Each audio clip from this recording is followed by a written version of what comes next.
여러분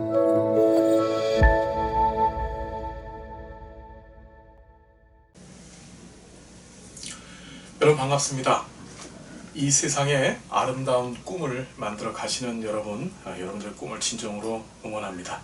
자, 오늘부터 우리 사회복지 실천론에 관한 얘기 공부할 겁니다. 사회복지 실천론.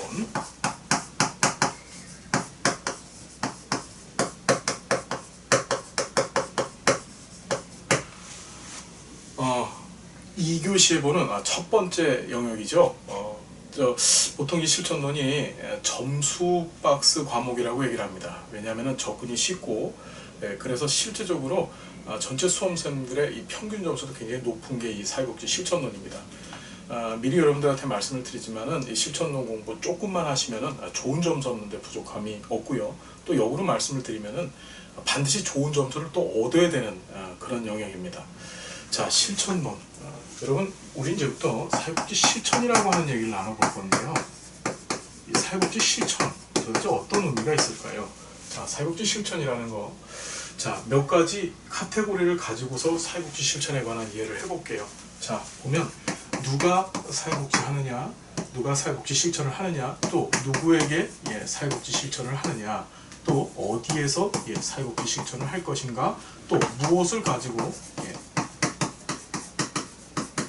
사회복지 실천을 할 것인가, 이렇게 4개 카테고리를 갖고서 우리가 사회복지 실천에 관한 얘기를 나눠봅니다. 자, 사회복지 실천.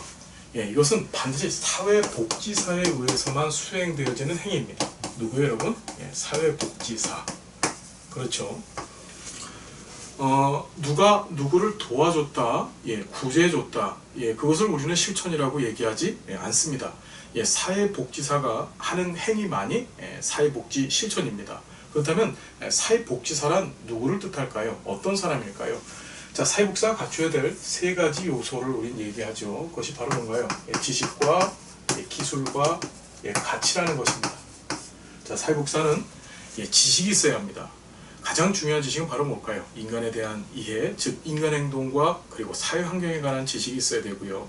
그리고 실천에 관한 지식들, 그리고 법과 제도에 관한 지식 등등 해서 충분한 지식 체계를 갖고 있어야만 되고, 이 지식을 현장에서 행위로 드러냈었을 때 우린 그것을 기술이라고 얘기를 하는 거예요.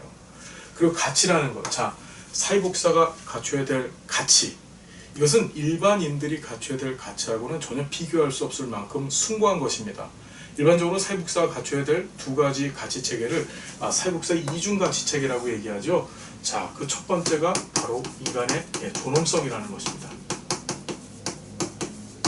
인간은 이 세상에 어떠한 존재보다도 존엄받아야 될 존재고, 다시 말씀드리면은 인간이라고 하는 이유만으로 그것이 이유가 되어서 인간은 존엄한 존재가 되어지는 것입니다. 여러분, 노인이 되어서 치매라고 하는 질환에 걸리죠. 자, 치매 환자들 보면요, 상당히 이해할 수 없는 행동들을 벌입니다. 그렇죠. 현장에서 보신 분들은요, 자신의 배설물을 가져다가 직접 자신이 먹는 경우들도 있어요. 자, 그런 모습을 보고서 여러분들 굉장히 혐오하거나 또는 싫어한다고 한다면은 그것이 인간의 존엄성하고는 거리가 먼 것이죠. 치매라고 하는 질환 이전에 그분은 인간입니다. 인간이라고 하는 이유 하나만 가지고서 어떻게 존엄한 존재로 인정받아야 된다는 것, 사회복지사의 가장 중요한 가치라는 거 여러분 기억해 두시기 바라고요. 2번째는 사회적 배분정이라고 하죠. 이 세상의 모든 사람들은 자신의 이득을 위해서 살아갑니다. 그런데 사회복지사가 추구해야 될 것은 무엇이냐?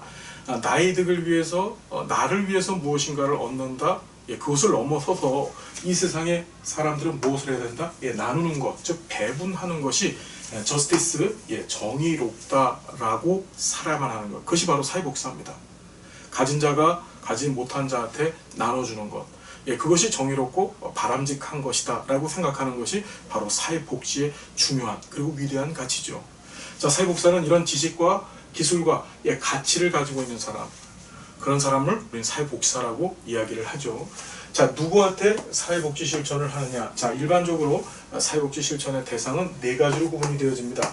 자, 첫 번째가 개인을 대상으로 한 사회복지 실천, 그리고 가족을 대상으로 한 사회복지 실천, 그리고 집단을 대상으로 한 사회복지 실천, 마지막으로 지역사회를 대상으로 한 사회복지 실천이 있습니다.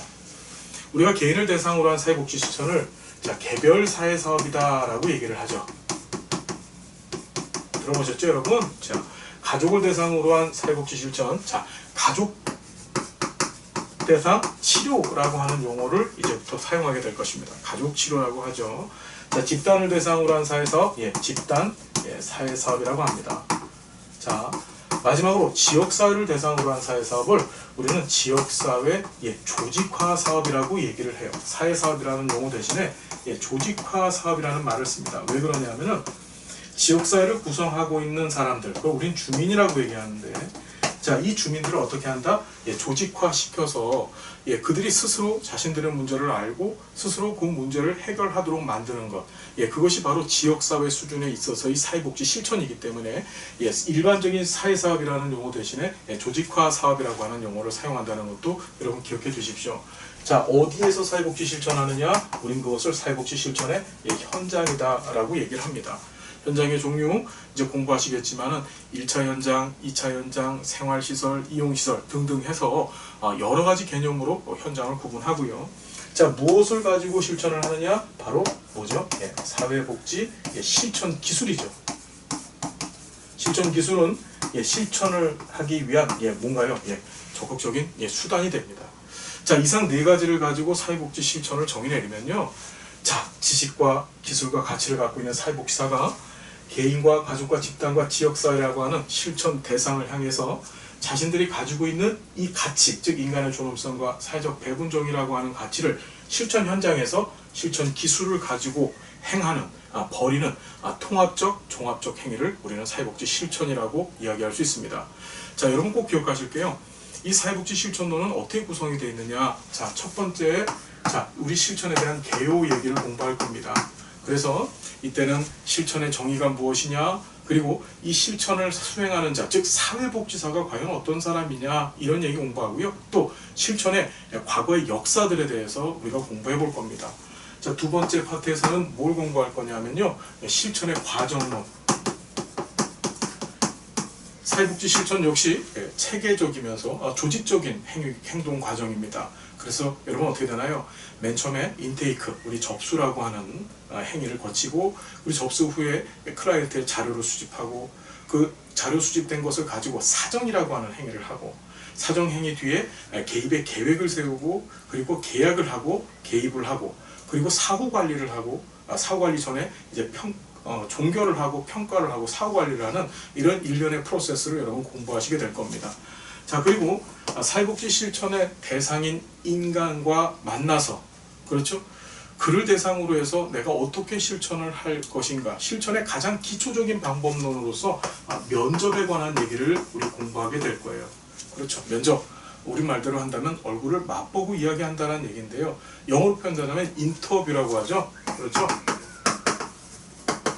인터라는 말이 뭐예요, 여러분? 상호라는 뜻이고 뷰는 본다는 뜻인데, 대상자, 즉 클라이언트와 사회복지사 간에 서로를 보여주며 상호 교류해서 내가, 즉 사회복지사가 그를 어떻게 도울 것인가, 그를 어떻게 원조할 것인가에 대해서 기본적인 자료를 수집하고, 또 더 나아가서는 그 면접을 통해서 치료까지 이루는 일련의 과정들을 여러분 공부하시게 될 겁니다. 자, 사회복지 실천론. 보통 이렇게 세 가지 덩어리로 구성되어 있다라고 여러분 기억하시면 되고요. 자, 앞에서 말씀드린 것처럼 어려운 과목 절대 아닙니다. 여러분들의 상식도 굉장히 많이 요구가 되고요. 그래서 상식적 접근이 필요한 과목이 영역이 바로 이 사회복지 실천론입니다. 자, 조금 더 주의해 주시고 조금 더 노력해 주시면 좋은 점수 얻을 수 있다는 거 다시 한번 말씀드리고요. 자, 자세한 얘기들, 세부적인 얘기들은 우리 본 수업 시간에 우리 행복한 모습으로 만나서 또 나누겠습니다. 여러분 화이팅입니다. 여러분들의 꿈을 진심으로 응원합니다. 함께해서 고맙습니다. 감사드립니다.